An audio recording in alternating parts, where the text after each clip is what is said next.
কীভাবে গাছের কাটিং করবেন বা ছাঁটাই করবেন ভালো ফলনের জন্য, বা ভালো ফলনের জন্য অবশ্যই কাটিং করা প্রয়োজন। এখন এটার আসলে আমার একটু অন্য মানুষের তুলনায় আমার কাছে একটু ভিন্নতা আছে।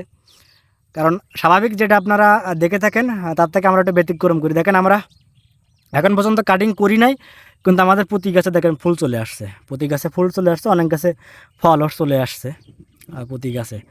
তো এটা নির্ভর করে হচ্ছে আপনার গাছের শক্তির উপরে, মানে আপনার জায়গায় কেমন শক্তি আছে ওই অনুযায়ী কাটিং আপনারা করতে পারেন। অর্থাৎ আপনি যদি কোয়াশ না কাটেন সেক্ষেত্রে যে আপনার ফলন হবে না বিষয়টা এমন না, কিন্তু আপনার গাছের যদি পর্যাপ্ত শক্তি থাকে তাহলে কোয়াশও রাখতে পারেন। আর যদি দেখেন যে শক্তি কম বা গাছের গ্রোথ কম সেক্ষেত্রে আপনার প্রুনিংটা জরুরি। এখন সহজ পদ্ধতি যেটা অত আপনার মানে আপনারা যারা দেখেন ভাবে প্রপার মানে বেশি বোঝানোর কারণে বা কোডিং করার কারণে আপনারা বুঝতে চান না বা বুঝতে পারেন না।